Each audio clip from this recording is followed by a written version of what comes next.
다윗이 이르되 사울의 집에 아직도 남은 사람이 있느냐? 내가 요나단으로 말미암아 그 사람에게 은총을 베풀리라. 사울의 집에는 종 한 사람이 있으니 그의 이름은 시바라.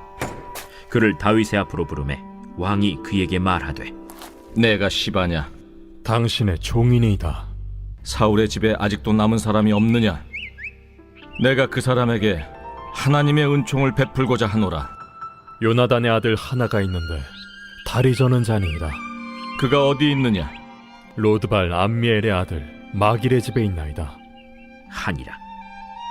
다윗 왕이 사람을 보내어 로드발 암미엘의 아들 마길의 집에서 그를 데려오니 사울의 손자 요나단의 아들 무비보셋이 다윗에게 나와 그 앞에 엎드려 절하매 다윗이 이르되 무비보셋이여, 보소서, 당신의 종이니이다. 무서워하지 말라. 내가 반드시 내 아버지 요나단으로 말미암아 내게 은총을 베풀리라. 내가 내 할아버지 사울의 모든 밭을 다 내게 도로 주겠고 또 너는 항상 내 상에서 떡을 먹을지니라. 그가 절하여 이르되 이 종이 무엇이기에 왕께서 죽은 개 같은 나를 돌아보시나이까?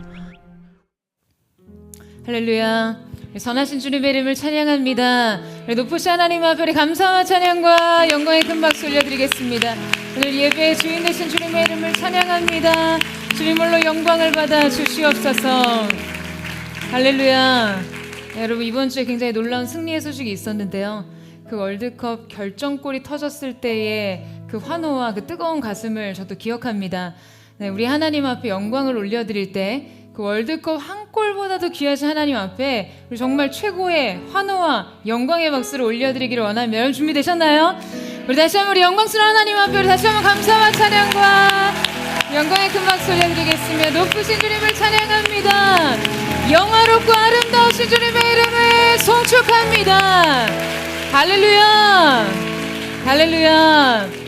우리 하나님의 은혜 가운데 한 몸이른 우리 사랑하는 포드의 성도도 한번 바라보시면서요, 또 영상으로 예배하는 우리 글로벌 포드 식구들에게도 한번 따뜻한 사랑과 격려와 축복의 박수를 보내도록 하겠습니다. 주님의 놀라우신 은혜가 있게 되기를 축복합니다. 할렐루야. 사랑하는 여러분, 성경 충만하십시오. 말씀 충만하십시오. 오늘 성령께서 우리의 마음과 귀를 열어 주의 음성을 청종케 하시는 귀한 은혜가 있을 줄로 믿습니다. 오늘 이 시간 우리가 한번 이 영적인 심호흡을 나누기를 원하는데요. 자, 깊이 호흡을 들이마시면서 사랑하는 주님, 오늘 이 호흡과 함께 주님의 사랑을 우리의 영혼 육 가운데 깊이 받아들입니다. 이 사랑의 능력으로 우리 인생의 모든 걱정과 염려와 근심과 두려움이 몰아내게 하여 주시옵소서. 다시 한번 깊이 호흡하면서 주님의 보혈을 우리의 영혼 육 가운데 받아들이고 그 보혈의 능력으로 인생의 모든 교만과 약함과 모든 육신의 연약한 질병을 끊어내게 하여 주시옵소서. 그렇게 오늘 우리가 함께 예배하며 거룩하신 성령의 운행하심 속에서 주님을 구할 때 저항할 수 없는 하나님의 은혜와 사랑이 우리의 영혼을 사로잡으시고 회복하는 놀라운 역사가 있을 줄로 믿습니다. 우리 옆에 사람에게 선포하겠습니다. 그 하나님의 은혜를 기대하십시오. 이렇게 한번 축복하시겠어요? 네. 여러분, 장발장을 잘 아시죠? 빅토르 위고의 장편 소설 레미제라블의 주인공입니다. 장발장은요, 가난으로 인해 굶주린 누이와 조카를 위해 이 빵 한 조각을 훔친 죄로 5년의 감옥살이를 하게 되는데요. 이 가엾은 조카들이 걱정이 돼서 4번의 탈옥을 시도하다가 결국에 19년의 감옥살이를 마치고 중년이 가까이 돼서야 추록을 하게 됩니다. 장발장은 세상으로 나왔지만 세상은 19년을 감옥에 있던 전과자에게 호의적일 리가 없었어요. 내목한 경찰 자베르의 추격 속에서 어느 하나 곳 몸을 누이고 잘 곳조차 없던 그는 심지어 형무소까지 찾아가 하룻밤을 재워줄 것을 부탁했지만 그마저도 거절당하게 됩니다. 거처할 곳이 없어서 방황하던 장발장은요, 이 미리엘이라는 신부의 집을 찾아가게 되는데요. 이때 이 미리엘 신부는 귀한 은그릇과 은촛대를 꺼내 정성껏 장발장을 대접합니다. 그런데 장발장은 이 신부의 호의를 저버리고 그 은그릇을 훔쳐서 달아나게 되죠. 그러다가 경찰의 검문으로 은잔이 발견되게 됩니다. 그는 그 은잔이 신부에게서 받은 선물이라고 거짓말을 하고요. 경찰은 장발장을 끌고 미리엘 신부를 찾아갑니다. 이때 자신의 이 은그릇을 훔쳐간 장발장을 보고 미리엘 신부가 이렇게 말합니다. 다시 오셨군요. 참 다행입니다. 제가 은초 때까지 드린 걸 잊으신 모양이죠. 경찰 나리들, 이 은자는 제가 선물로 준 것입니다. 신부는 자신의 순수한 호의를 배반한 이 장발장을 다시금 용서하고 선의를 베풉니다. 그리고 신부의 용서는 이 장발장에게 새로운 인생을 열어주죠. 세상을 향한 원망과 분노, 증오심으로 가득했던 장발장의 인생은 미리엘 신부의 자비로 인해 중대한 전환을 받게 됩니다. 이 단 한 번의 용서, 단 한 번의 자비의 경험은 그의 어둡고 무너진 그 내면을 완전히 일으켜요. 그는 그 촛대를 은혜의 소중한 상징물로 간직하고 평생 신의 뜻에 순복하며 이 어려운 사람들을 돕는 일에 자신의 여생을 바칩니다. 여러분 어떠세요? 이 장발장의 이야기가 그리스도의 복음이 우리에게 허락한 삶과 너무나 닮아있지 않으십니까? 결국 진정 인간을 변화시키는 것은 용서의 힘, 은혜의 힘, 자비의 경험입니다. 이런 장발장의 이야기가 주는 감동이 성경에도 등장을 하는데요. 자비를 기대할 수 없던 한 인생에 허락된 그 놀라운 이야기가 복음의 아름다운 모형으로 제시되고 있습니다. 성경에 굉장히 손꼽히는 아름다운 이야기들이 있지만 그 중에 한 가지를 꼽자면 저는 그 중에서 이 무비보셋의 이야기를 빼놓지 않는데요. 다윗이 호의를 베풀었던 인물, 장소, 당시의 처지, 그가 받은 상식 밖의 선물, 여러분 이 모든 것들은요. 하나님으로부터 우리의 인생에 베풀어지는 구원의 은총을 정확히 예표하고 있습니다. 오늘 우리는 이 무비보셋 인생에 베풀어진 다윗의 호의를 함께 묵상하면서 은혜와 삶의 이야기를 더욱 깊이 알아가기를 소원합니다. 자, 그다음 여러분, 은혜란 무엇이죠? 은혜란 무엇일까요? 이 은혜란 그것을 받을 자격이 없는 누군가에게 베풀어지는 혜택과 호의를 말합니다. 기독교 신앙에서는요, 은혜가 하나님과 우리 사이의 관계 성립 방식이에요. 은혜가 없이는 죄인인 우리가 하나님과 관계 맺을 수 없습니다. 용서받을 수 없어요. 나아가 교제할 수 없습니다. 그런데 우리는요, 이 은혜의 방식을 잘 이해하지 못합니다. 이것이 인간의 교만한 전형적 특성이에요. 하나님과 죄인인 여러분 우리의 사이는 오직 은혜 안에서만 관계를 맺을 수 있고 하나님께서 인생에 베푸시는 그 모든 은총은 이 은혜에 의해서만 해석될 수 있음에도 불구하고 우리는 이 은혜에 나의 의, 자격, 능력 등의 여러 조건들을 덧붙입니다. 마치 우리가 누리는 것들이 전적인 은혜가 아닌 어떤 조건부적인 결과라는 것이죠. 여러분 이것은 하나님과 우리 관계를 아주 근본적으로 망치는 의식입니다. 그 은혜에 대한 이러한 오해와 몰 이해는요, 결국 우리의 영혼 속에 아주 해로운 독이 됩니다. 우리가 은혜를 바로 아는 것, 우리의 인생에 허락된 은혜를 바르게 이해하는 것만으로 우리의 신앙은요, 하나님과 더욱 바른 관계를 맺을 수 있어요. 여러분 아멘이세요? 오늘 말씀 속에서 우리는 이 무비보셋의 인생 속에 베풀어진 다윗의 호의를 통해 우리가 은혜의 관계를 통해 살펴보면서 깊이 있게 은혜와 우리의 삶의 관계를 이해해 보려고 합니다. 이 무비보셋과 다윗의 관계를 통해 은혜가 우리의 삶에 작용하고 성립될 때 우리의 삶은 어떠한 상태였으며 또 과연 이 관계가 어떻게 형성될 수 있는 것인가 살펴보기를 원하는데요. 자, 먼저 우리 편의 조건입니다. 첫 번째는 관계적 조건입니다. 여러분, 무비보셋의 탄생과 운명은요, 아주 드라마틱합니다. 무비보셋은 이 몰락한 왕가의 후손으로 태어났어요. 자, 여러분, 무비보셋이 누구의 아들이었죠? 바로 요나단의 아들이었어요. 우리가 이전에 함께 살펴보았듯이 사울과 사울의 세 아들들은요, 전장에서 한날에 전사합니다. 그날 기브온에 있는 사울의 궁전의 사람들은 이 길보아 산의 패전과 왕의 전사 소식을 전해 들었겠죠. 이때 사울의 궁은 여러분 공포에 휩싸였을 거예요. 그날 이스라엘의 군대는 블레셋에 의해 완전히 패배했습니다. 그러니까 이제 블레셋 군대가 이제 궁으로까지 진격해서 이스라엘의 남은 왕의 후손까지 진멸하는 것은 아마 시간 문제라고 생각했을 거예요. 그러니까 왕과 왕자가 모두 전사한 지금 그 왕궁에 남아있는 그들의 후손은요, 적군에게는 살상의 표적이 되지 않았겠습니까? 게다가 그들은 블레셋에게만 위험을 느끼는 그런 상태가 아니었어요. 그들에겐 이스라엘 내부에 또 다른 적이 있었습니다. 자, 여러분, 그게 누구였죠? 바로 다윗이요. 다윗의 전사들은 사울의 왕궁에 굉장히 큰 위협으로 다가옵니다. 여러분, 다윗은요, 오랜 시간 사울 왕가의 적이었어요. 사울이 다윗에게 품고 있던 적개심은 다윗의 본심과는 상관없이 사울 왕가의 후손들에게 그대로 이식되었을 것입니다. 이제 왕과 왕의 후계자 모두가 그냥 그 한날의 전사를 하고 말았다면 이 역사의 시나리오는 바로 무엇을 써내려갈 수밖에 없었을까요?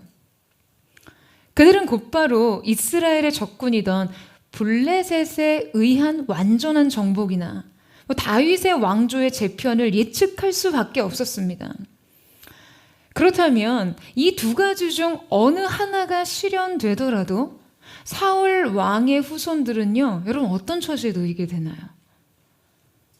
고대 근동 지방에서는 이 새로운 왕권이 확립이 되면 그 다음 왕권의 전복의 주축이 될 수 있는 그 선왕의 후손들은요, 모두 제거하는 전통과 관습이 있었습니다. 이전 왕조의 후손은 영모와 반역의 주역이 될 수 있었기 때문에 그냥 애초에 반드시 말살되어야 하는 대상들이었어요. 게다가 무비보셋은 사울의 장자 요나단의 직계 아들이었습니다.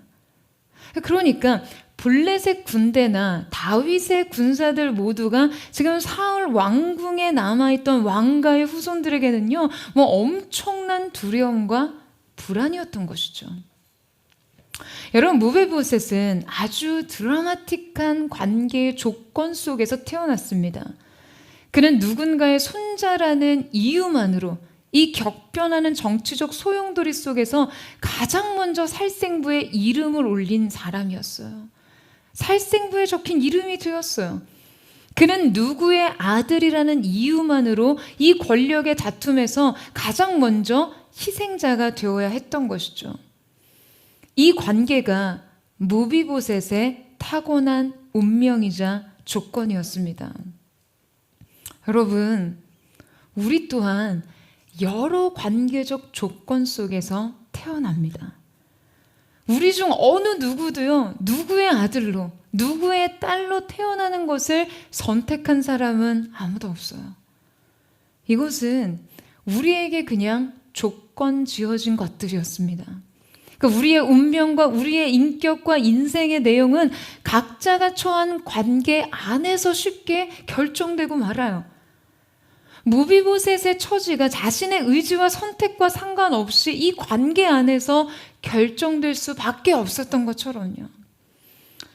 여러분, 관계라는 것이요, 우리 인생의 아주 절대적인 조건이에요. 우리 중 아무 누구도 관계에 맺지 않고 살 수는 없어요. 하지만 결국 우리는 이 관계 안에서 때로 많이 불행하고 위태롭고 불완전합니다. 우리의 인생은 관계로 인해 상처받고 뒤틀리고 파괴되기도 해요. 그런데 정작 우리의 인생이 이 관계로 인해 규정되기도 한다는 거예요. 어느 누군가의 아들, 누구의 딸, 누구의 동생, 어느 누구의 아내와 남편, 아빠와 엄마, 어쩌면 이것은요, 노골적으로 불법 채무자의 아들, 폭력범의 딸, 어느 중독자, 어느 실패자의 부모에 감춰진 그런 이름들 말이에요. 여러분, 우리 인생이 이런 관계 속에서 규정된다는 것만으로 마음이 너무 아프죠. 하지만 이것이 그 자체로 인생이기 때문에 어쩔 수 없는 것이 또한 우리들의 한계입니다. 이 관계 속에 살고, 관계 속에 아프고, 관계 속에 성장하는 것이요. 은혜와 우리의 상관관계 중 우리 편의 조건 두 번째는요, 바로 신체적, 정서적 조건입니다. 우리 함께 사무엘상 4장 4절 말씀을 같이 한번 읽어보도록 하겠습니다. 시작. 사울의 아들 요나단에게 다리 저는 아들 하나가 있었으니 이름은 무비보셋이라. 전에 사울과 요나단이 죽은 소식이 이스라엘에서 올 때에 그의 나이가 5살이었는데 그 유모가 안고 도망할 때 급히 도망하다가 아이가 떨어져 절게 되었더라. 여러분, 성경은 5살 때 무비보셋에게 내려진 더 가혹한 운명에 대해서 전하고 있습니다. 자, 앞서 말씀드렸듯이 블레셋과의 전쟁에서 사울과 아버지 요나단이 전사했다는 소식이요, 사울 왕가에 전해지자 삽시간 궁중은요, 공포에 사로잡혔어요.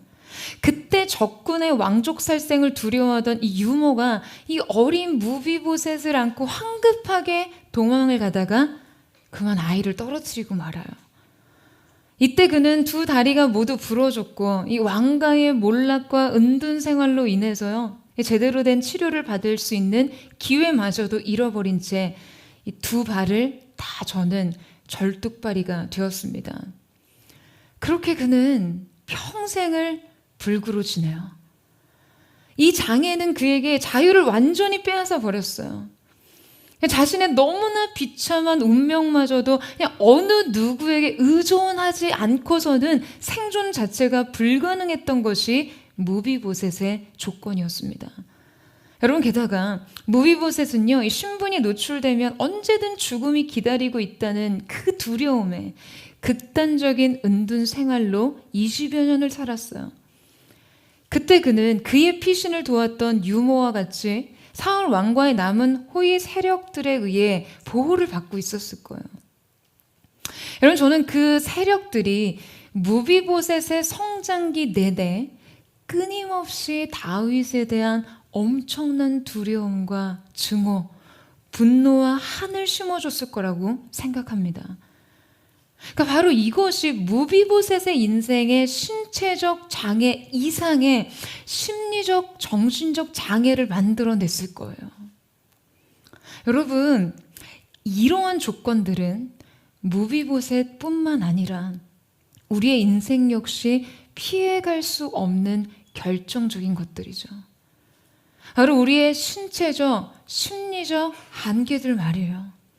우리의 질병, 장애, 체질, 외모, 그리고 그런 것들로 인해 망가지는 마음의 병.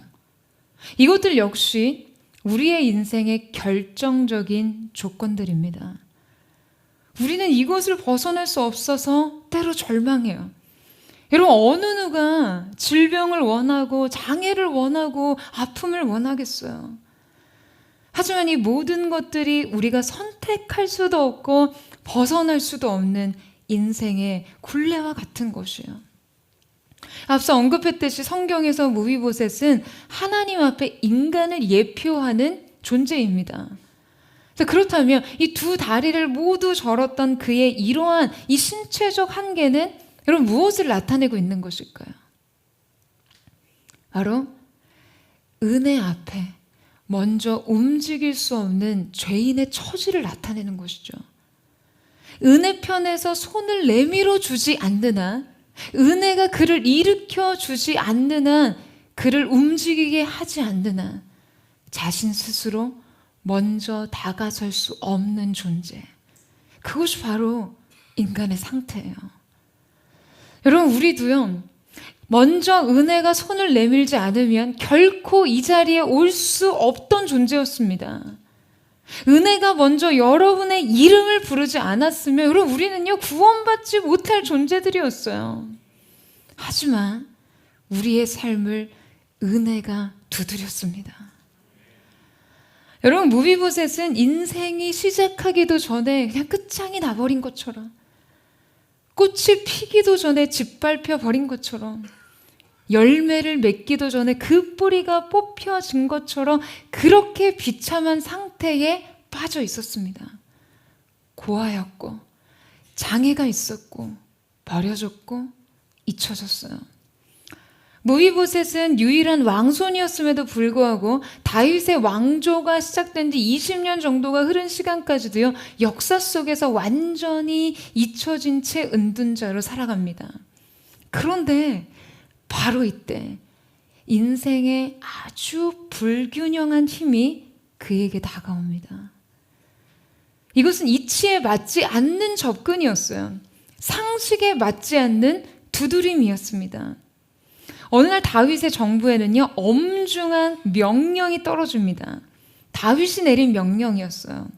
그것은 바로 은둔자를 찾아라 였습니다. 우리 사무엘하 9장 1절에서 3절까지의 말씀을 같이 한번 읽어보도록 하겠습니다. 시작. 다윗이 이르되 사울의 집에 아직도 남은 사람이 있느냐? 내가 요나단으로 말미암아 그 사람에게 은총을 베풀리라 하니라. 사울의 집에는 종 한 사람이 있으니 그의 이름은 시바라. 그를 다윗의 앞으로 부르매 왕이 그에게 말하되 내가 시바냐 하니 이르되 당신의 종이니이다 하니라. 왕이 이르되 사울의 집에 아직도 남은 사람이 없느냐? 내가 그 사람에게 하나님의 은총을 베풀고자 하노라 하니 시바가 왕께 아뢰되 요나단의 아들 하나가 있는데 다리 저는 자니이다 하니라. 여러분, 지금 다윗이요, 사울의 집에 남은 자를 찾고 있었습니다. 아마 처음 그가 사울 왕과의 남은 자를 찾고 있다는 소문이 이 지휘부에 들렸을 때 많은 사람들이요, 다윗 왕의 의도를 사울 왕족의 잔존 세력을 척결하는 것에 척결하기 위한 것이라고 생각했을 거예요. 왜냐하면 그것이 상식이니까요. 사울 왕족은 다윗에게는 원수였습니다. 자, 그런데 지금 성경에서는 다윗의 분명한 의도를 기록하고 있죠. 바로 내가 그 사람에게 하나님의 은총을 베풀리라 라는 거예요. 다윗은 지금 사울의 종이었던 시바를 불러 사울의 집에 남은 사람이 있는지를 묻고 있습니다. 자, 여러분, 지금 무비보셋은 성경 속에 인간의 존재를 예표하는 인물이라고 했잖아요. 다윗은요, 하나님의 은혜를 상징하는 인물로 등장합니다. 근데 저는 이 말씀을 묵상하면서 그 사이에 존재하는 또 다른 세력과 관계를 발견하게 됐어요. 자, 여러분, 그것이 누굴까요? 바로 사울의 종 시바입니다. 발음을 잘해야 돼요. 제가 나중에 감정이 조금 시바에게 격해져서 좀 된소리를 낸다 한들 너무 당황하거나 노여워하지 마세요. 성경 읽어보시면 정말 화가 납니다. 사실 시바에게 감정이 좀 안 좋다고 되게 화를 내고 싶은데 그의 이름을 부르는 것만으로 마음이 좀 시원해지더라고요. 자, 여러분, 지금 다윗이 사울의 종 시바에게 사울 왕과의 은둔자를 찾아, 여러분, 그가 지금 무엇이라고 말하고 있습니까? 요나단의 아들이 하나 있는데 절뚝발이니이다 라고 언급하고 있어요. 그러니까 이 말만으로도 너무 거슬리죠. 여러분, 이것이 세상이 우리를 대하는 방식입니다. 하나님과 인간 사이, 은혜와 우리 사이에 끼어든 세상의 방식이 이러해요. 그것은 미자격과 미조건에 대한 경멸로 드러납니다. 여러분, 지금 시바가 하는 말을 유심히 생각해 보세요. 요나단의 아들이 하나 있다고 말합니다. 사울의 장남이었던 요나단의 유일한 직계 아들이면요, 사울 왕조의 절대적인 왕의 계승자였죠. 그런데 그가 절뚝발이라는 거예요. 자, 이 말에서 어떤 뉘앙스가 전달되죠? 그가 출신만으로는 왕가의 후손이기는 하지만 그에게 결정적인 결격 사유가 있다는 거예요. 바로 그가 장애를 가졌다는 사실이죠. 왕께서 찾으시는 자가 있지만 그는 절뚝이는 사람이라는, 다리를 저는 자라는 이 표현에서 우리는 이 무비보셋에 대한 시바의 경멸을 읽어내려갈 수 있습니다. 시바는 이후에도 다윗과 무비보셋 사이에서 엄청난 중상과 거짓을 일삼아요. 사실 오늘 그 부분을 깊이 짚어보고 싶은데 시간의 한계가 있어요. 여러분, 이 시바처럼 세상도 우리를 향해 그렇게 말합니다. 우리의 결정적인 결함에 대해서 이야기하면서 우리가 은총을 받을 자격이 없다라고 말해요. 세상은 언제나 조건들로 우리를 평가합니다. 우리의 신체적인 능력, 관계의 영향력, 학력, 재력, 경력들로 여러분 우리를 냉혹하게 평가해요. 우리는 이 평가들 속에서 때로는 인기와 찬사를 얻을 수 있지만 대부분 이 평가를 통해 소외되거나 무시되거나 무가치하거나 경멸 어린 시선을 받기 일쑤예요. 적어도 이 냉혹한 평가들로 우리의 인생을 스캔하는 그 세상의 시선 속에서 여러분 우리 내면은 그 자체로 병들기 쉽죠. 그래서 대부분의 사람들은 이 시선이 우리를 우러러보거나 부러워할 만큼 자신의 지위와 위치가 높아지기를 원합니다. 거기에 인생의 목을 메어요.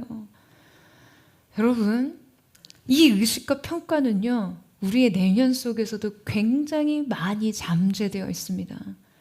이게 세상의 방식이고 결국 우리는 그 세상에 몸담고 살아가고 있으니까요.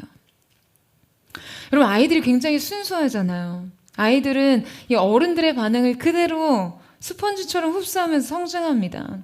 제가 얼마 전에 이 지인의 자녀들과 잠시 자리를 가질 기회가 있었는데요. 초등 고학년이 되면서 이 아이들에게 외모 비수기가 찾아왔대요. 여러분, 외모 비수기 아시죠? 인생에 한 번쯤은 반드시 찾아온다는 이 눈물 골짜기 같은 시간 말이에요.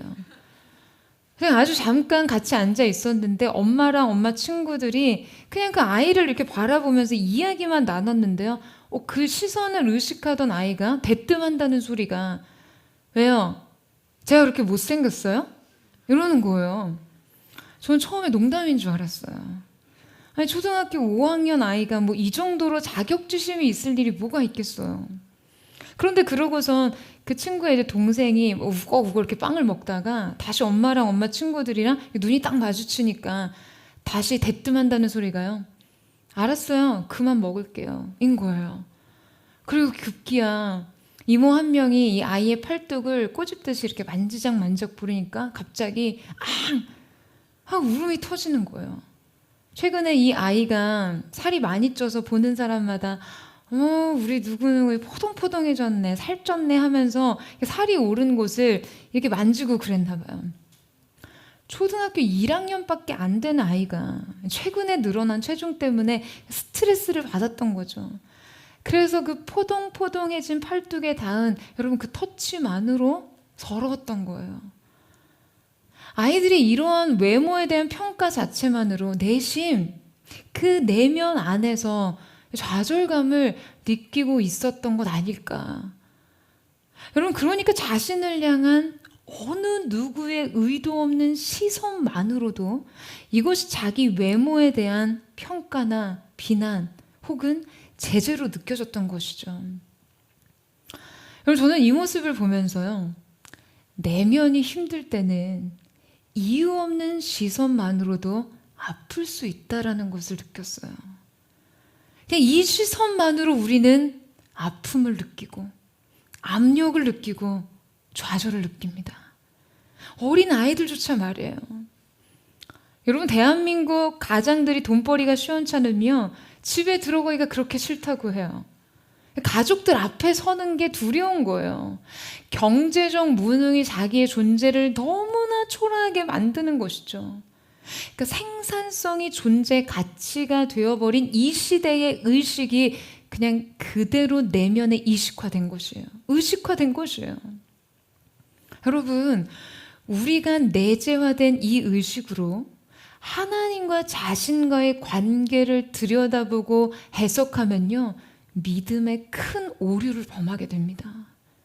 이 시선 속에서 자신을 보고 인생을 보던 방식을 믿음에도 그대로 적용하다 보니까 하나님과의 관계가 풀리지를 않는 거예요. 여러분, 우리는 말씀 속에서 우리의 상식의 수준과 우리의 대응의 방식, 그리고 우리의 무의식을 완전히 뛰어넘는 하나님의 방식을 배워가야 합니다. 그럼 아멘이세요?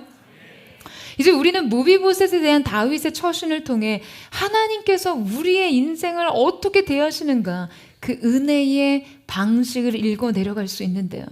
자, 그렇다면 우리 인생에 작용하는 은혜의 조건에는 어떠한 것이 있을까요? 먼저 그 첫 번째 은혜의 조건은 바로 무자격의 조건입니다. 여러분, 지금 시바에게 사울 왕조에 남은 자가 있다는 말을 들은 다윗이 여러분 무엇을 말합니까? 그는 시바가 요나단의 아들이 하나 있다고 말하자 묻지도 따지지도 않고 다음 질문을 건넵니다. 그가 어디에 있느냐? 여러분, 저는 진심으로 간절하게 누가 없느냐와 그가 어디에 있느냐 사이의 행간을 여러분이 읽어 내려갈 수 있기를 바랍니다.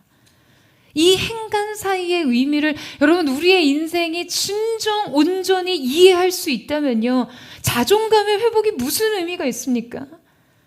내면적 상처의 회복과 치유가 여러분 뭐가 필요하겠어요? 이 행간의 의미를 곰곰이 묵상해 보세요. 여러분, 지금 이 두 발언 사이에 무엇이 작용하고 있나요? 지금 이 둘 사이엔 완전히 준비된 사랑이 있습니다. 어떠한 자격과 조건에 의해 달라질 수 있는 사랑이 아니었어요. 이것은 그저 존재하는 한 은총을 쏟아볼 준비가 된 그런 사랑이었습니다. 그러니까 무비보셋이 다리를 절고 절뚝거리는 것은요, 다윗에게는 전혀 문제될 것이 아니었어요. 여러분, 우리는요, 수많은 조건들로 인해, 흔들리는 사랑의 경험들로 인해 이 무조건적 사랑에 대해 무감합니다. 이 사랑으로 결정되지 못해요. 이 사랑이 우리 인생을 향하고 있는데도 우리는 여전히 우리의 영혼이 병들어 있고 우리의 영혼은 절망에 빠져 있습니다. 이 조건 없는 사랑이 인생의 실체가 되지 못하고 있는 것이죠. 기독교 역사상 최고의 석학이자 옥스퍼드 대학의 교수로 유명한 기독교 신학자 C.S. 루이스는요, 8살 때 어머니를 잃고 이 절대적인 상실과 슬픔을 견디지 못해서 그 이후 평생 자신은 엄마를 기억하지도 않고 눈물도 흘리지 않겠다는 결심을 합니다. 그러니까 이 이별과 상실이 너무 아팠던 거예요. 그래서 그는 슬픔이 찾아올 때마다 오로지 공부에만 전념을 했습니다. 아무것도 느끼지 않고 아무것도 아파하지 않으면서 그냥 철저하게 머리로 인생을 이해하고 싶었어요. 어떤 사랑도 받아들이지 않고 어떤 이별도 감당하지 않으면서 그냥 인생을 채우고 싶었던 것이죠. 60세가 넘도록 그는 그냥 철저히 냉철한 이성주의자로 살았습니다. 그는 사랑에 무감했어요. 다만 이성으로 진리에 눈 떴을 뿐이죠. 그러던 루이스가 60세가 넘어서 이 조이 데이비스맨이라는 여성을 만나게 됩니다. 이 여성은요, 모두가 자신에게 의뢰 보내던 존경과 찬사를 표현하기보다는 오히려 그의 인생과 태도를 향해 이렇게 말했습니다. 당신이 사랑이 뭔지나 압니까? 여러분, 당대 최고의 석학에게 던지는 아주 당돌한 질문이었던 거예요. 당시 조이는 골수암으로 투병 중이었고 1년의 시한부 진단을 받은 상태였어요. 하지만 C.S. 루이스는 이때 비로소 진정한 사랑을 배우고 확신하게 됩니다. 결국 그는 그녀의 병실에서 그녀와 결혼식을 올리고 이후 3년 2개월의 결혼 생활 끝에 그녀를 다시 떠나보내게 되죠. 그런데 훗날 그는 이렇게 고백해요. 그녀의 목소리는 여전히 생생하다. 그 목소리를 생각하면 나는 또다시 훌쩍이는 어린아이가 되어버린다. 여러분, 60년을 냉철한 이성주의자로 최고의 기독교 변증가로서 홀로 살았던 영국의 최고의 문학가이자 석학이었던 이 C.S. 루이스가요. 연인의 목소리를 기억하는 것만으로 사랑 앞에서 훌쩍이는 어린아이가 되어버린다고 고백했어요. 내 평생 진정한 사랑이 무엇인지를 알고 행복할 수 있었던 시절은 조이와 함께한 3년 2개월이었다라고 말합니다. 사랑하는 여러분, 사랑을 알아야 삶을 압니다. 사랑을 알아야 생명을 경험해요. 사랑을 알아야 가슴이 열립니다. 그래야 진리가 인생을 관통해요. 그러나 여러분, 세상이 우리를 바라보는 시선 속에는요, 진정한 사랑을 알 수가 없어요. 우리의 관계적 조건들과 신체적 한계들로 병들어버린 내면으로는 가슴을 열 수가 없습니다. 우리는 우리의 죄성만으로, 여러분, 우리의 가슴으로 사랑을 알기가 너무 어렵고 힘들어요.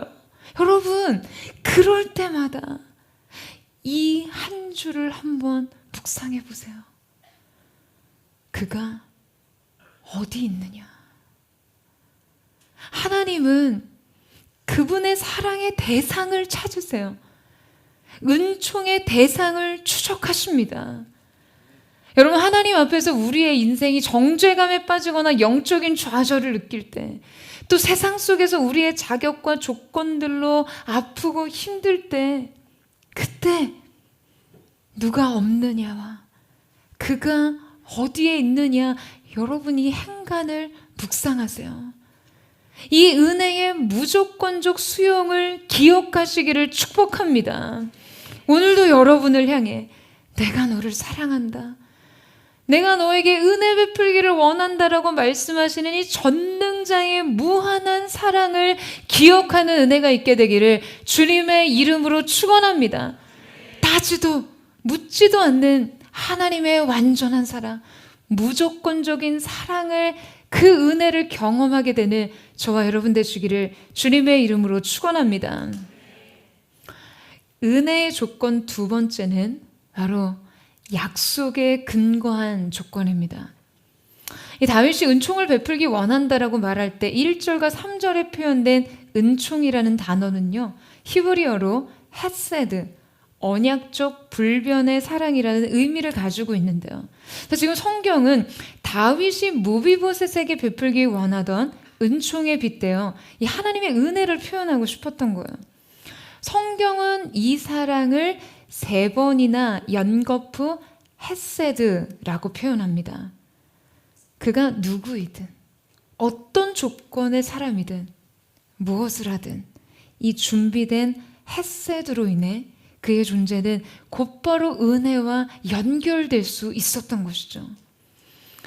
다윗은 원수를 갚을 것이라는 사람들의 예상을 깨고요, 은혜를 베풀기 위해 그를 찾습니다. 자신의 가장 무자비하고 사나운 대적이었던 그 사울의 증손자를 말이에요. 여러분, 이것이 바로 철저하게 죄와 은혜, 죄인과 하나님을 상징적으로 드러내고 있는 것이죠. 이것이 복음과 우리 사이를 얼마나 여러분 절묘하게 묘사하고 있습니까? 하나님께서는 우리가 스스로 무언가를 내세울 만하기에 우리에게 찾아오신 분이 아니에요. 우리가 어떠한 조건과 자격을 갖췄기 때문에 여러분 우리에게 구원을 베푸신 것이 아닙니다. 그분은 비참할 정도로 무가치하고 회복 불능의 상태에 빠져 있는 우리에게 친히 걸어오십니다. 여러분, 이 사랑과 은혜는 무엇에 근거하고 있습니까?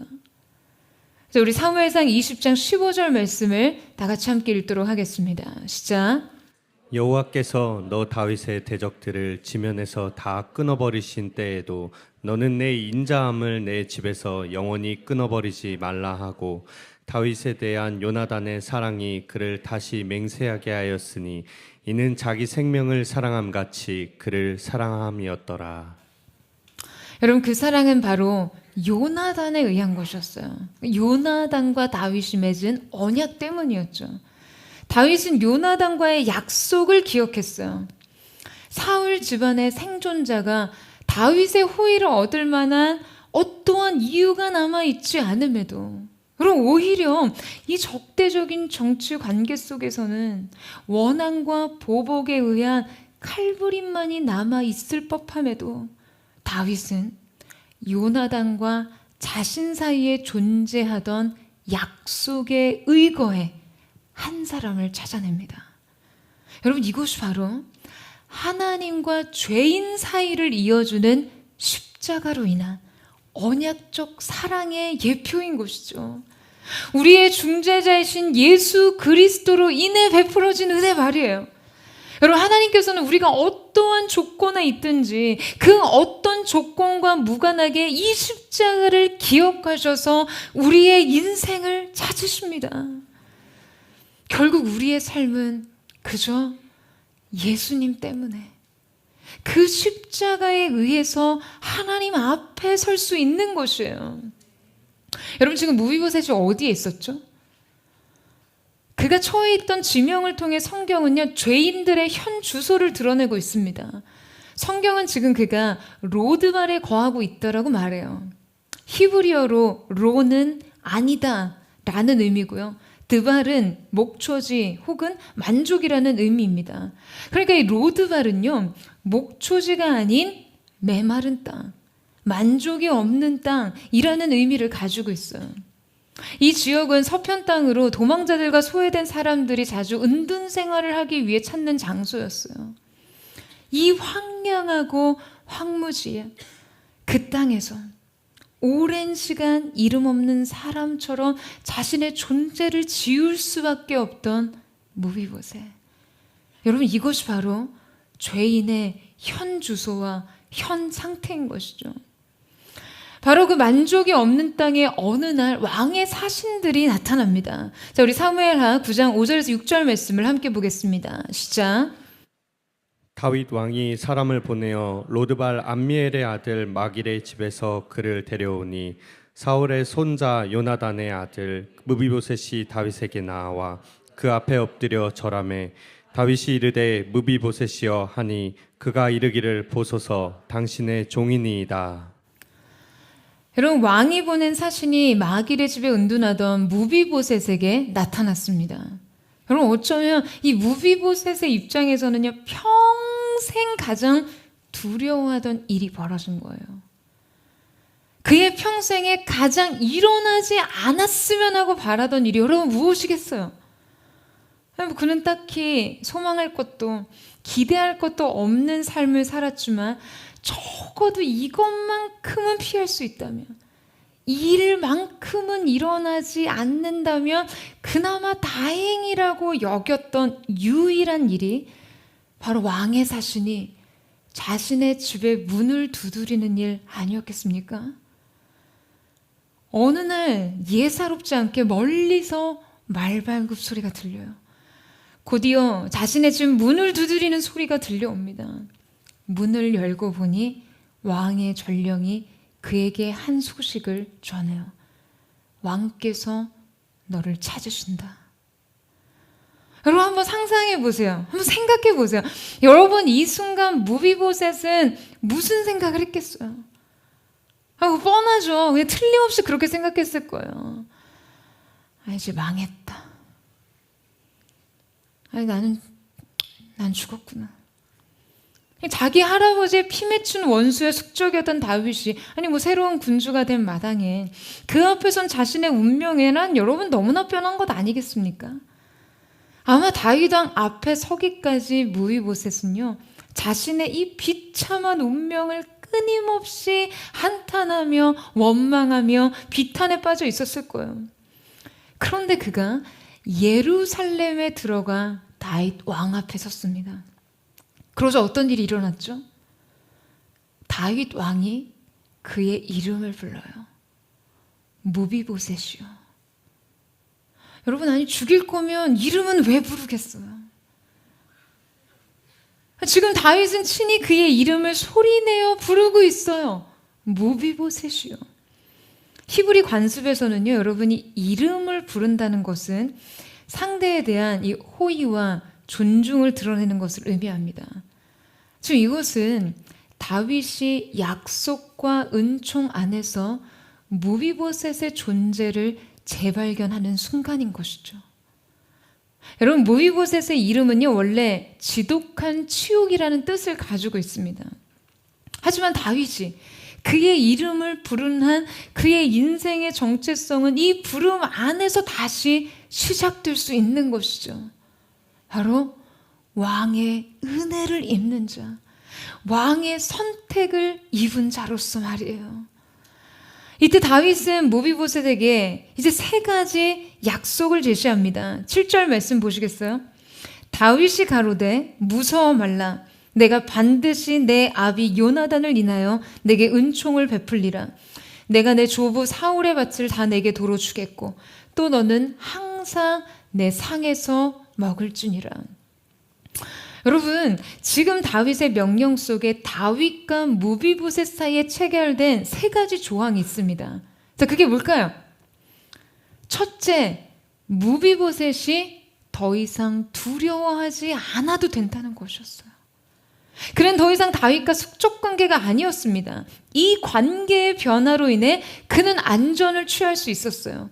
이 관계의 변화로 인해 그는 아무것도 두려워할 필요가 없었습니다. 그의 삶은 오히려 왕의 존전에서 그의 보호를 받게 되었어요.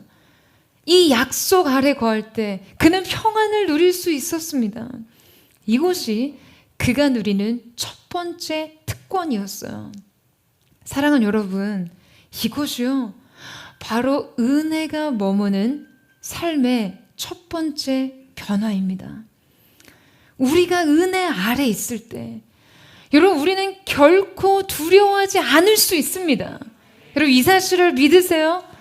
은혜 아래서 평안을 누릴 수 있습니다. 그리스도께서 징계를 받으심으로 오늘 우리는 여러분 무엇을 누리고 있습니까? 평안을 누리고 있어요. 오늘 이 평안이 십자가 아래서 여러분의 인생 속에 주어진 특권임을 믿기를 축복합니다. 두 번째는 다윗은 사울에게 속했던 모든 땅을요, 무비보셋에게 돌려주었습니다. 말하자면 상속의 권리를 회복시켜 준 것이죠.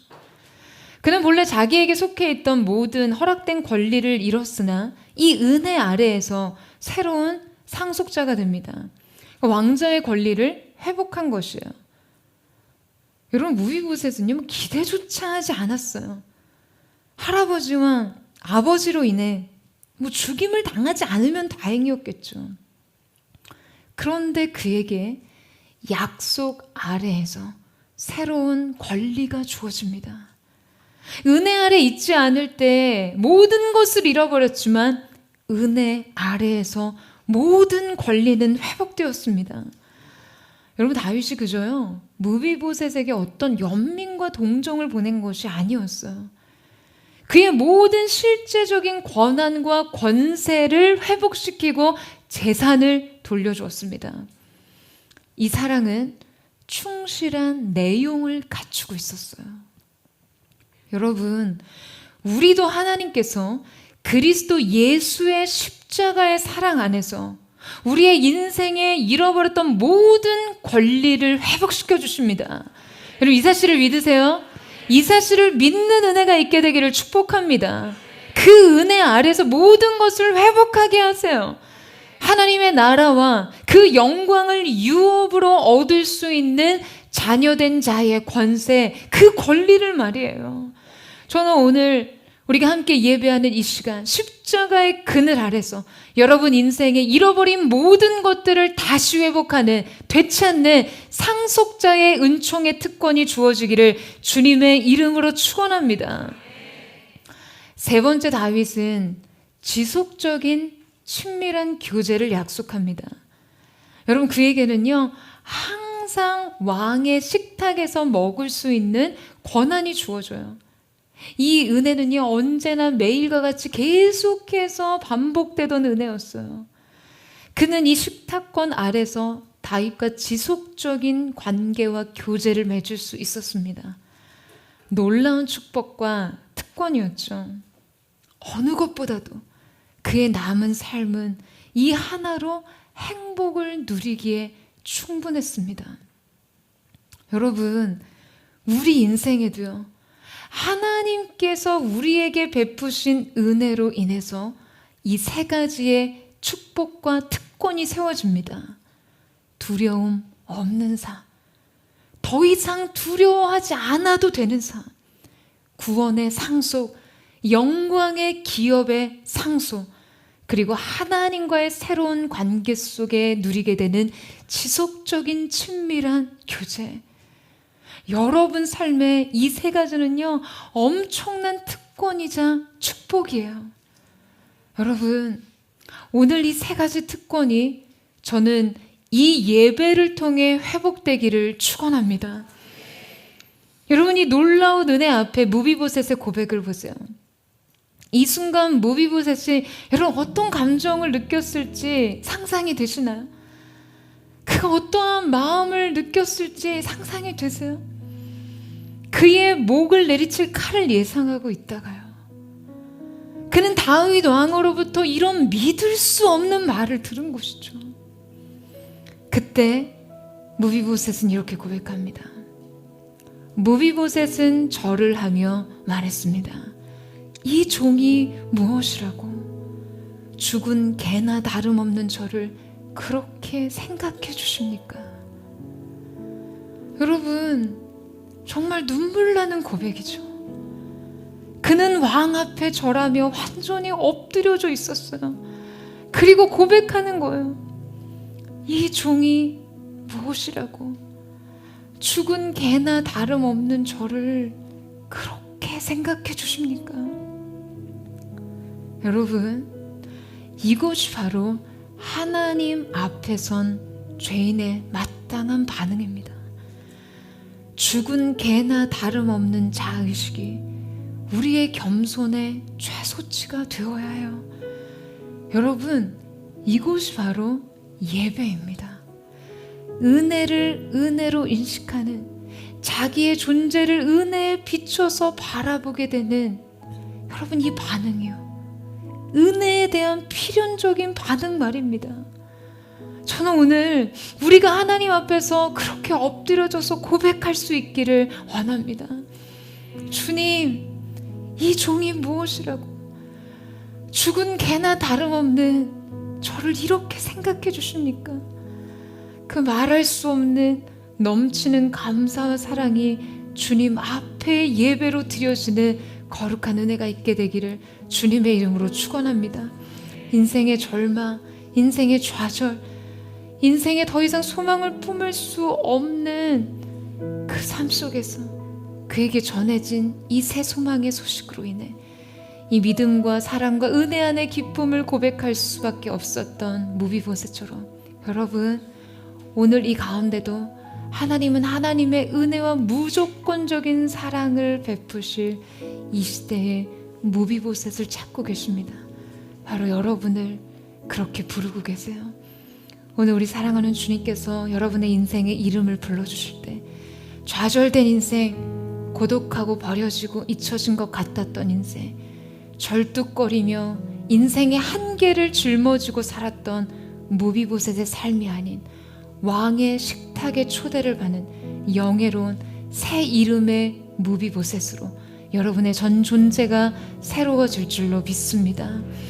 오늘 우리 함께 그 사랑에 감사하는 마음으로 우리 주님 앞에 찬양하며 기도하며 나아갔으면 좋겠습니다. 사랑하는 주님, 주님께서는 우리를 알고 계십니다. 황폐하고 메마른 땅, 인생의 기쁨과 만족을 찾을 수 없었던 영혼의 로드발에 숨겨져 있던 나의 삶을 사랑과 은혜의 부름으로 찾으시고 불러주셨고 주님의 영광스러운 영혼의 식탁에 나를 초대하셨습니다. 그 놀라우신 사랑 앞에서 우리가 우리의 인생이 잃어버린 모든 것들을 다시 회복하는 거룩한 은혜, 거룩한 영광의 은혜를 회복하는 예배되게 하여 주시옵소서. 우리 그만 고백하며 우리를 맞이하시는 아버지께로 함께 나아가기를 원합니다.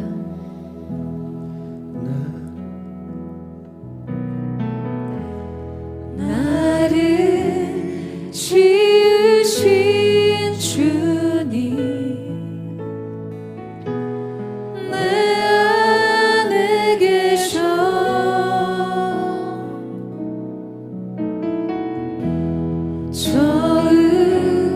처음부터 내 삶은 그의 손에 있었죠. 다시 한번 고백합니다. 나를 지으신 주님, 나를 지으신 주님, 내 안에 계셔.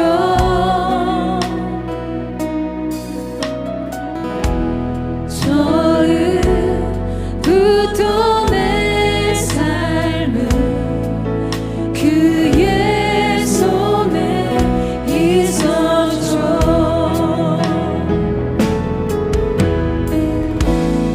내 이름 아시죠. 내 모든 생각도 내 흐르는 눈물 그가 닦아주셨죠. 그는 내 아버지, 나는 그의 소유.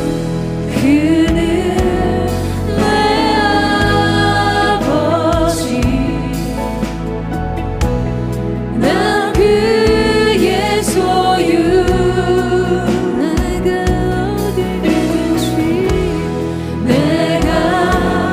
어딜 가든지 날 떠나지 않죠. 주님, 내 이름 아시죠? 내 이름 아시죠. 내 모든 생각도 내 흐르는 눈물 그가 닦아. 주님, 내 이름 아시죠. 내 이름 아시죠. 내 모든 생각도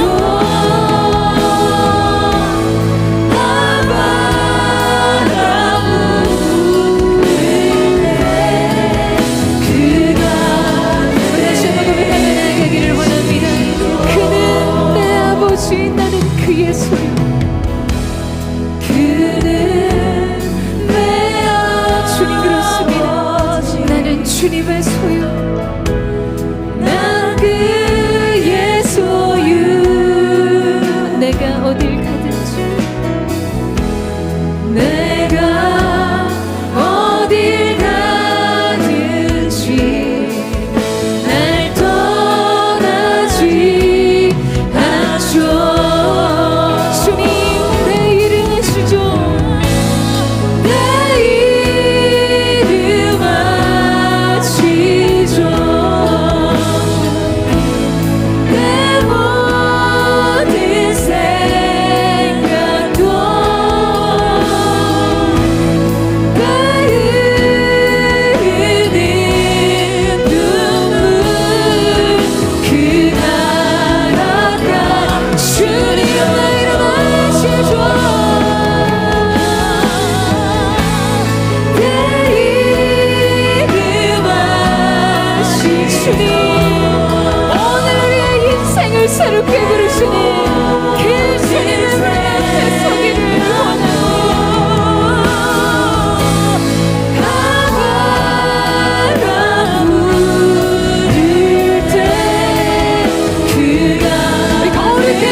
아버지 하나님, 주님은 오늘 우리 인생의 신음과 우리의 눈물을 보시고 우리의 탄식을 듣고 계시는 분인 줄로 믿습니다. 사랑하는 여러분, 여러분의 인생에 결정지어진 한계의 조건은 무엇입니까? 여러분의 인생을 절뚝거리게 만든 인생의 한계는 무엇인가요? 여러분이 선택하지 않은 인생의 고통의 문제는 무엇입니까? 그렇게 인생의 굴레 속에서 영혼의 만족이 없는 황폐하고 메마른 땅 로드발에 거처하고 있는 여러분 자신을 보고 있는 하나님의 사람들이 있으십니까? 여러분, 왕께서 당신을 부르십니다. 왕께서 은혜의 조건 없는 사랑으로 여러분의 인생을 새롭게 부르고 계세요. 그 십자가의 그늘 안으로 다시금 너는 내게로 오라고 주님 말씀하고 계십니다. 오늘 우리가 주님 앞으로 나아갈 때 주님의 놀라우신 사랑의 은혜가 우리의 인생을 다시 회복하는 능력이 될 줄로 믿습니다. 더 이상 인생에서 기대할 것이 없었던, 더 이상 인생에서 꿈꿀 수 있는 것이 없었던 우리의 삶 속에 책망 대신 은혜로, 하나님 절망 대신 새로운 소망의 소식으로 우리의 인생의 문을 두드리시며 왕께서 너를 부르신다, 왕께서 너를 찾으신다라고 말씀하시는 주님의 초청에 우리가 십자가의 사랑 앞으로 나아가기를 원합니다. 그 언약의 확장 앞으로 나아가기를 원합니다. 그 십자가의 그늘 안에서 우리의 인생의 새로운 시작을 시작하기를 원하오니 주님 오늘 기름 부어 주시옵소서. 문 두드리신 하나님의 은혜의 부름에 저항할 수 없는 하나님의 은혜에 기쁨으로 나아가게 하여 주시옵소서. 우리 전심으로 주의 이름 부르짖고 우리 합심할 통성으로 기도하겠습니다. 주여, 사랑하는 주님, 아직도 우리가 죄인 되었을 때, 아직도 우리가 연약할 때 하나님께서 그리스도를 십자가에 주시고 우리를 향한 당신의 사랑을 확증하셨습니다. 우리가 그 십자가에서 그 사랑을 알게 하시고 그 십자가의 그늘 안에서 새로운 인생의 시작을 발견하게 하여 주시옵소서. 왕께서 너를 부르신다, 왕께서 너를 부르신다. 이 초청에 기쁨을 응답하며 인생의 외로움, 고통, 절망, 고통의 쓰라리고 걷는 삶의 자리를 털고 일어나 왕의 처소를 향해 나아가는, 왕의 식탁에 참여하는 거룩한 하나님의 사람들이 되게 하여 주시옵소서. 십자가에 모여 완전한 신성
주님 그렇습니다.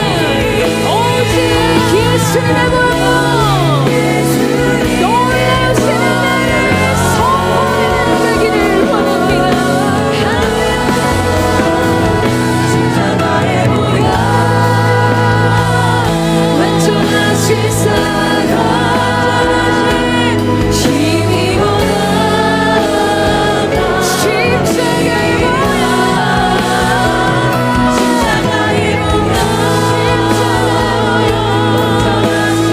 완전한 사랑 힘이 보여 전심으로 십자가에 보여 십자가에 보여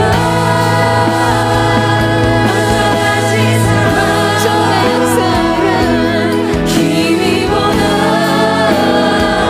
예수님 십자가에 보여 십자가에 완전한 사랑 힘이 보여 여러분 다시 한번 전심으로 십자가에 보여 완전하신 사랑을 선포합니다.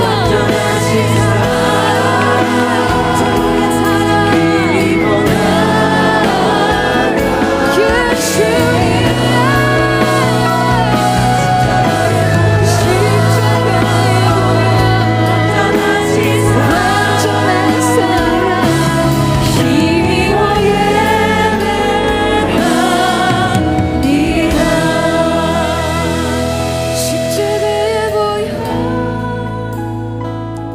완전하신 사랑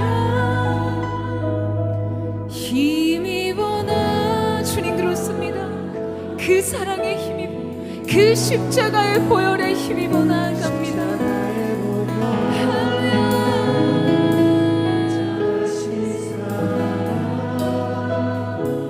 힘이 보여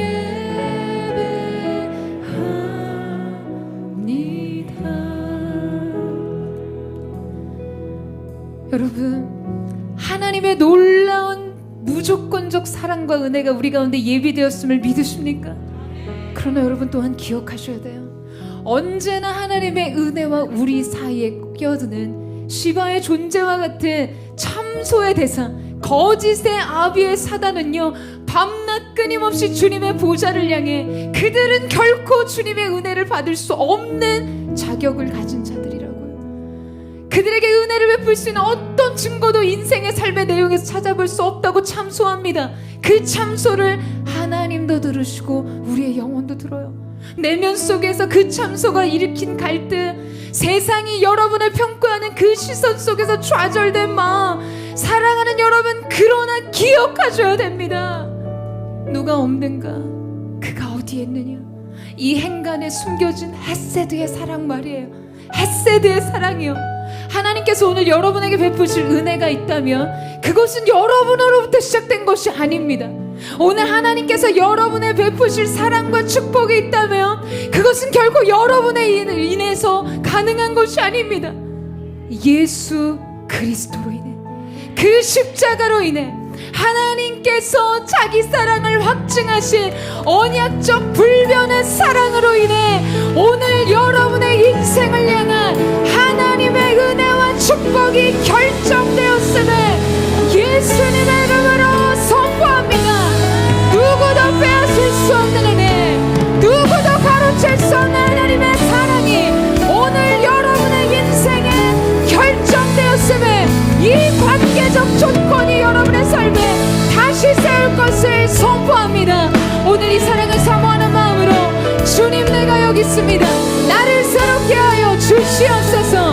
그 마음 고백하기를 원하는 자 전심으로 주여 한번 부르짖고 우리 열심을 동성으로 기도하겠습니다. 주여 사랑하는 주님 그랬습니다. 햇살의 사랑, 불변의 언약적 사랑, 예수를 보시며 우리의 인생을 보시네, 예수 그리스도의 십자가를 통해 우리의 삶을 보시는 아버지의 사랑이 우리 가운데 있음을 선포합니다. 그 사랑이 힘입어 주님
삶을 드리고 내 삶을 드리네. 주를 봅니다.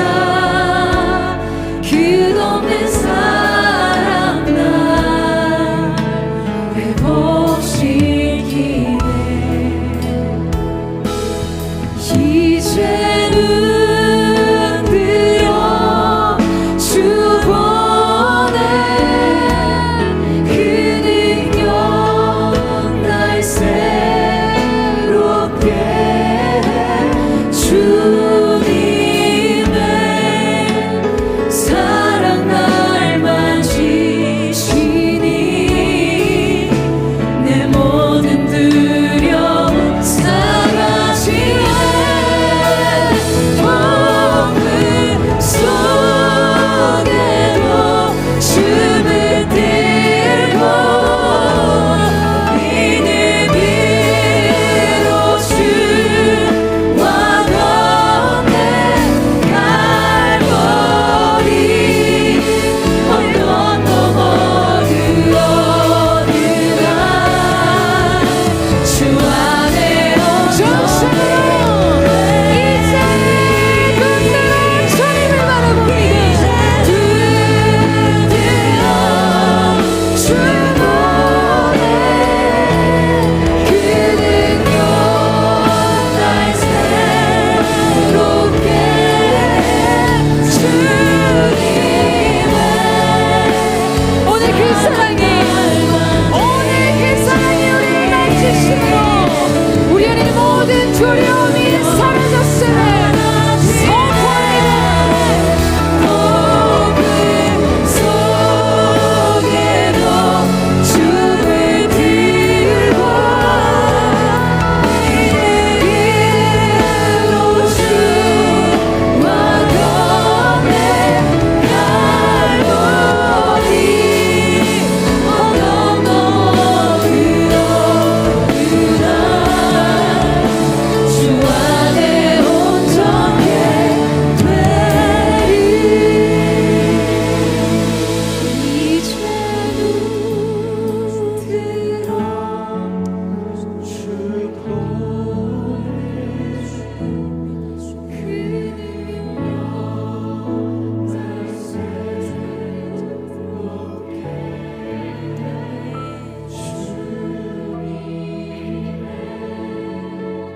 사랑 날 만지시니 내 모든 두려움 사라지네. 폭풍 속에도 춤을 들고 주님을 찬양합니다.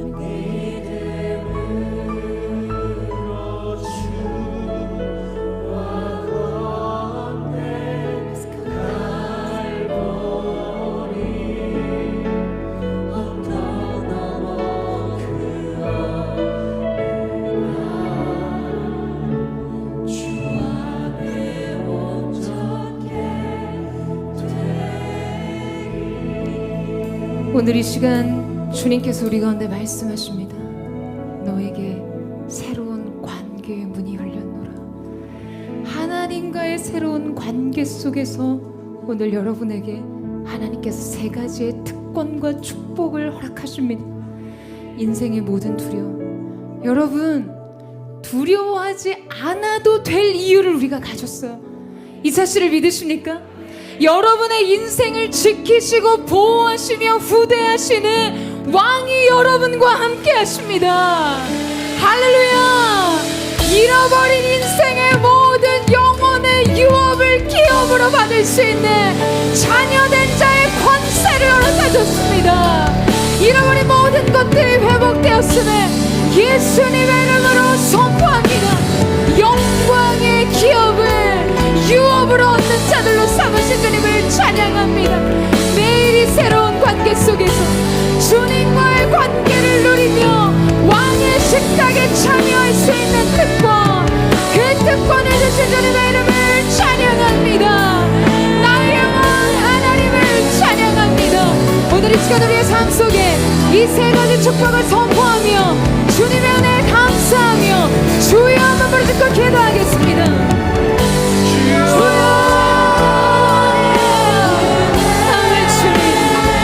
더 이상 우리 인생이 두려워하지 않아도 되니 왕께서 너와 함께 하시고 왕의 도전에 초대받은 주님의 보호 아래 사는 인생으로 더 이상 두려워하지 않고 무서워하지 않아도 되는 이유가 오늘 우리의 삶 가운데 있음을 선포합니다.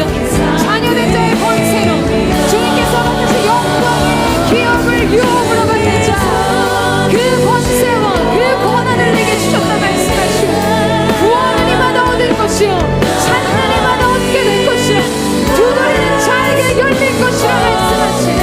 내게 올라오시는 내 성의가 나타나게 하여 주시옵소서.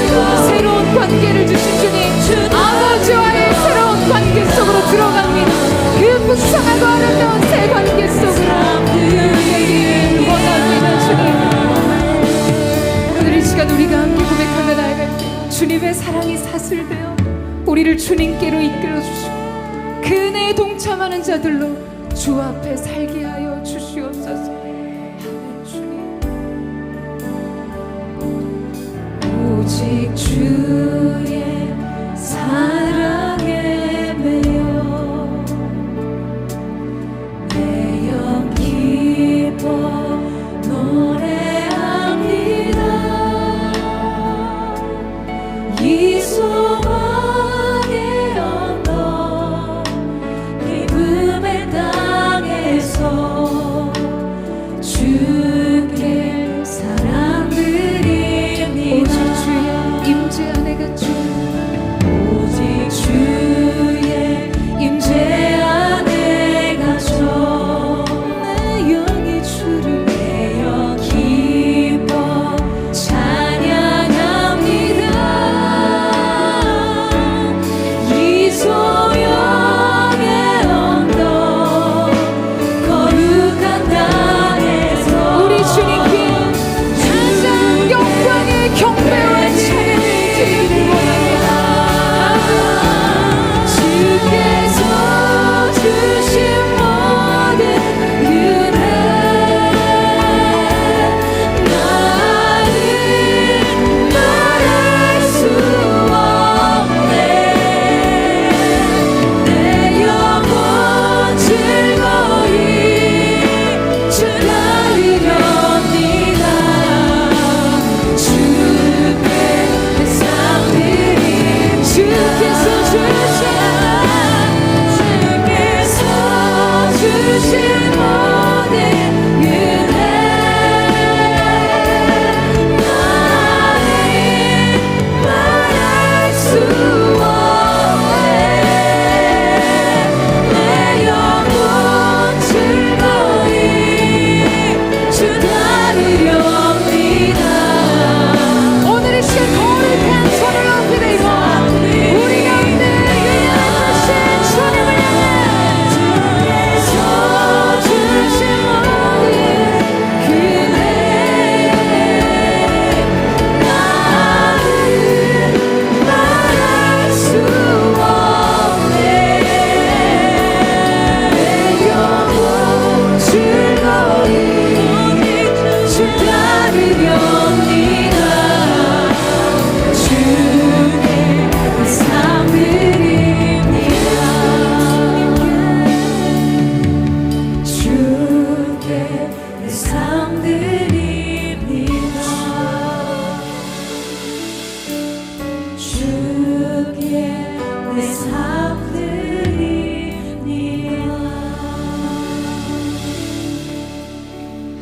하늘보다 더 높으신 아버지의 사랑 크고 놀랍네.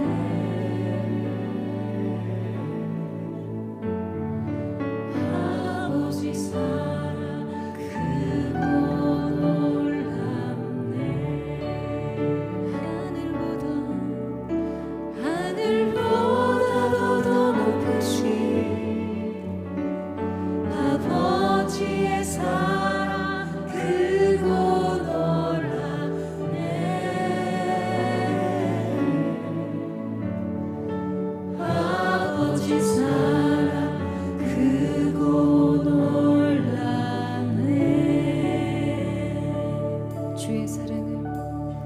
주님의 선하심을,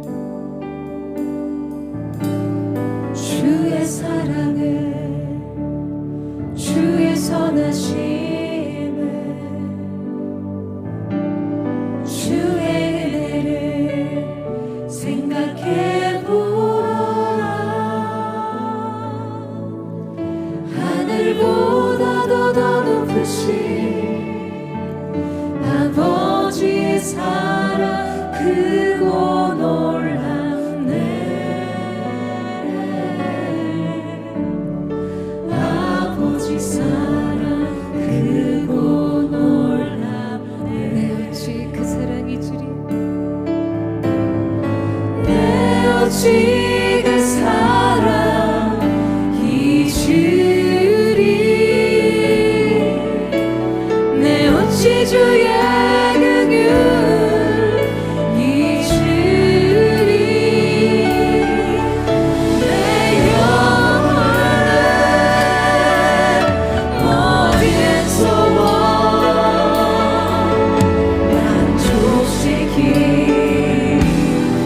나의 길을 잃고 헤맬 때, 나의 길을 잃고 헤맬 때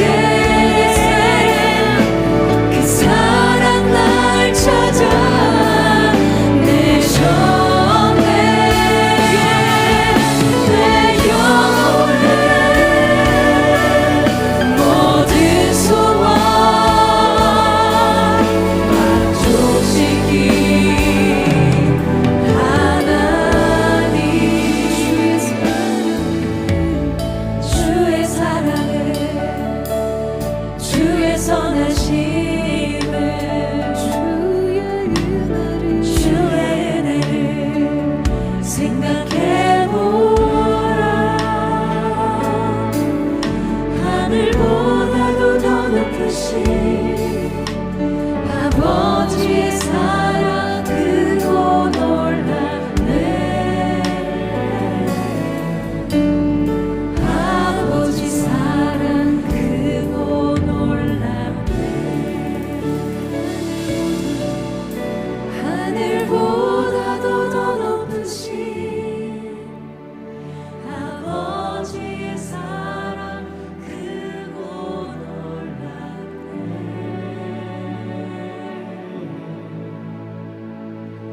아버지 사랑 크고 놀랍네. 아버지 사랑, 아버지 사랑 크고 놀랍네. 사랑하는 주님, 우리의 영혼이 주님 앞에 무릎 꿇고 엎드리며 이 마지막 고백을 올려드립니다. 죽은 개와 같은 우리의 인생, 주님 어찌 나를 그토록 생각해 주십니까? 이 하나님의 말할 수 없는 은혜와 사랑 앞에서 주님, 우리가 마땅한 겸손으로 주님을 높이는 거룩한 예배의 시작이 우리의 삶의 가장 귀한 반응이 되게 하여 주시옵소서. 하나님의 사람들이여, 하나님의 높고 위대하신 사랑을 노래할지어다.